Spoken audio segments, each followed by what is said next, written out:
आतंकवादी हैं जो कि खूंखार आतंकवादी हैं, जो कि भारत के साथ साथ दूसरे तमाम इलाकों में आतंकवादी घटनाओं को अंजाम दे रहे हैं। अनुज माथुर साहब मेरे साथ जुड़े हुए हैं। क्या कारण है अनुज माथुर साहब के एक एक करके ये तमाम आतंकवादियों का गेम ओवर होता जा रहा है? मनोज, आप मेरी आवाज आ रही है आप तक? जी बिल्कुल, आपकी आवाज आ रही है, अच्छी आवाज आ रही है। हाँ हाँ, देखिए, मैं ये कहने का प्रयास कर रहा था मनोज जी कि जो पाकिस्तान एक ऐसा देश है जहां पर ये आपने कहा आतंकवादी को आतंकवाद पनपता है। आतंकवाद पनपता नहीं, आतंकवाद का जन्मदाता है पाकिस्तान।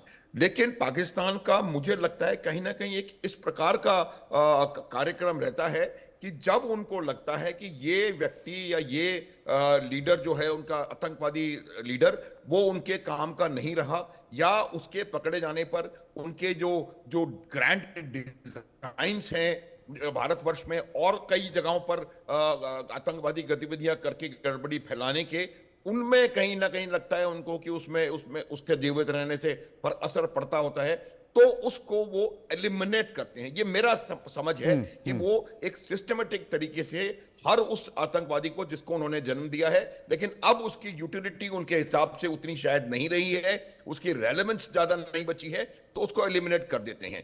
तो ये बात हो रही है। दूसरी बात मुझे लगता था कि क्या होता है कि पाकिस्तान को भी कहीं ना कहीं एक दिखाने की आवश्यकता है कि हम एंटी टेरर एक्टिविटीज कर रहे हैं और हम भी आतंकवाद से परेशान हैं, और जो आतंकवादी हैं उनको हमारे देश में भी उनको एलिमिनेट किया जा रहा है। तो एक वजह ये भी हो सकती है। देखिए, मैं आपको बताता हूं, ये जो व्यक्ति था अबू कातिल, ये पिछले 2.5 दशक से एक्टिव है।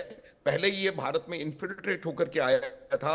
मेंधर एक जगह है राजौरी डिस्ट्रिक्ट में, वहां पर इस रह करके 4-5 साल तक इसने एडीटी के कार्यक्रमों को वहां पर कोऑर्डिनेट किया है। उसके बाद वो वापस पीओजेके में चला गया और वहां जाकर के उसने एडीटी के कार्यक्रमों को भारतवर्ष में कोऑर्डिनेट करना शुरू किया। उसने ट्रेनिंग कैंप्स लगाए, ट्रेनिंग देने का काम पाकिस्तानी आर्मी और आईएसआई की मदद से उसने वहां शुरू करवाया। वहां से इन्फिल्ट्रेशन उसने शुरू करवाया, क्योंकि उसने यहां पर आकर के एक नेटवर्क क्रिएट कर लिया था। उस नेटवर्क की मदद से इन्फिल्ट्रेशन उसने वहां पर करवाने का प्रयास किया।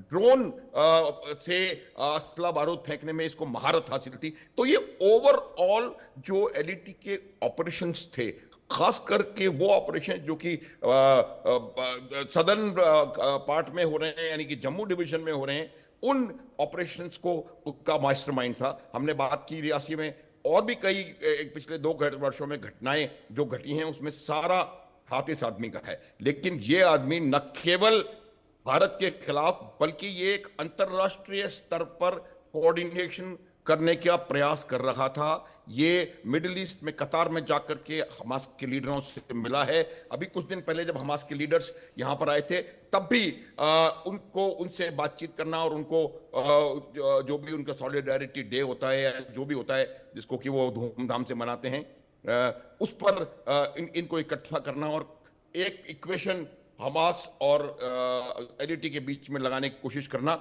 वो प्रयास भी वो कर रहा था। अब आप एक बात मैं बताता हूं आपको। देखिए, हाफिज सईद के ऊपर भी खतरा मंडरा रहा था। तो जब हाफिज सईद पे खतरा मंडरा रहा था तो उसको बचाने के लिए उन्होंने उसको एक जेल में रखा, एक जेल की अच्छी सेफ सेल में उसको रख दिया, ताकि वो वहां पर अपना रह करके और वहां से कोऑर्डिनेट चीजें कर सके। कुछ दिन पहले उसको जेल से रिहा किया गया। क्यों? क्योंकि अब ऐसा समय है कि पाकिस्तान के पश्चिमी हिस्से में बहुत ज्यादा गड़बड़ी चल रही है, चाहे वो बलूचिस्तान हो, खैबर पख्तूनख्वा हो, टीटीपी हो, बीएलए हो, पीओजेके हो, हर जगह। तो वहां से कहीं ना कहीं इसका ध्यान अब हटाना, इसलिए उन्होंने हाफिज सईद को छोड़ा कि अब आप जाकर के कोऑर्डिनेट करिए एक्टिविटीज भारतवर्ष में, ताकि एक माहौल बनाया जा सके पाकिस्तान में कि हमारे आतंकवाद वहां से आ रहा है और इस प्रकार की कोई हरकत की जा सके। तो मेरा ये मानना है कि ये एक बहुत बड़ी प्लानिंग करने का सोच रहे थे ये लोग, और इस व्यक्ति का मारा जाना, अबू कातिल का मारा जाना, उनके लिए एक बहुत बड़ा सेटबैक है। जी राजा, जी राजा हमारे साथ बने हुए। राजा, जैसे आपने अभी बताया कि हमास के कई सारे आतंकवादियों के साथ अबू कताल देखा गया था, क्योंकि पाकिस्तान में बड़ी अजीब सी स्थिति चल रही है, चाहे वो बलूच के इलाके में हो या फिर खैबर पख्तूनख्वा के इलाके में हो।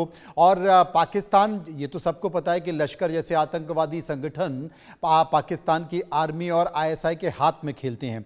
और पाकिस्तान की आर्मी और आईएसआई ने अभी बीच में ये प्लान भी किया कि किसी तरह हमास को लाया जाए, हमास की एंट्री की जाए और टीटीपी के सामने खड़ा किया जाए।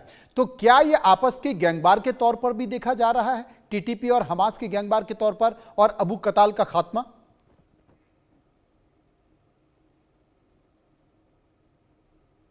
राजा, आपको मेरी आवाज? जी जी आपकी तो आवाज। देखें, जहां तक और लश्कर तैयबा का सवाल है, सबको पता है, पूरी दुनिया जानती है कि पाकिस्तान में एक ही फैक्ट्री है जो एक्सपोर्ट करती है, जिसका एक्सपोर्ट का काम है, और वो टेरर के एक्सपोर्ट का काम। पाकिस्तान जो है ये टेरर एक्सपोर्ट करती है पूरे दुनिया में। तो इन्होंने हमास के साथ इसलिए गठबंधन किया क्योंकि इनको ये लगता है कि टीटीपी इन पे बहुत हावी हो चुकी है और हमास को लाने से टीटीपी के वो ये काउंटर कर पाएंगे। बट वो भी प्लान जो है इनका वो फेल होता जा रहा है, वो भी इनका पूरा नहीं होता जा रहा है। क्योंकि अगर आप सीरिया में देखेंगे, सीरिया में आज की डेट में जो जोलानी के फाइटर्स हैं उसमें पाकिस्तानी भी हैं, और वो पाकिस्तानी सुन्नी हैं। मगर उससे पहले जो असद के फाइटर्स थे, जो ज़ेबैयून ब्रिगेड जिसको कहते हैं, उसमें पाकिस्तान के पराचिनार के शियाज हैं। तो पाकिस्तानी जो है सिर्फ पाकिस्तान के अंदर ही नहीं लड़ रहे, पाकिस्तान के बाहर भी जो पाकिस्तानी है ये आपस में लड़ रहे हैं, चाहे वो सीरिया हो, चाहे वो फलस्तीन हो, या चाहे फिर वो पाकिस्तान खुद हो। तो इनका जो ये कोशिश रह रही है कि किसी ना किसी तरीके से टीटीपी के साथ एक टीटीपी के खिलाफ एक ग्लोबल आप कह सकते हैं जिहादी अलायंस खड़ी कर दें, जिसमें ये हमास से भी मदद लें और ये बाकी जो सीरिया में जोलानी है उससे भी मदद लें। वो इनका प्लान जो है वो बिखरता हुआ दिखता आ रहा है, वो इनका प्लान कामयाब होता हुआ नहीं आ रहा है। तो उसके पीछे वो भी एक कारण हो सकता है कि पाकिस्तान में जो ये किलिंग है, देखिए पाकिस्तान से क्योंकि टेरर बहुत जगह एक्सपोर्ट होता है, तो जहां जहां ये टेरर एक्सपोर्ट करते हैं उस हर कंट्री का ये एक ये रहता है, उस हर गवर्नमेंट का ये रहता है कि पाकिस्तान के अंदर ही टेररिज्म जो है उसको खत्म किया जाए। तो पाकिस्तान के जो टेररिस्ट हैं ये दबाव में अफगानिस्तान से हैं, सीरिया से हैं, मिडल ईस्ट से हैं, इंडिया से हैं, ये हर जगह से इन पे जो पाकिस्तान के अंदर ही जो है हमला किया जाता है। तो इसमें हमास के रिलेशन का भी एक कारण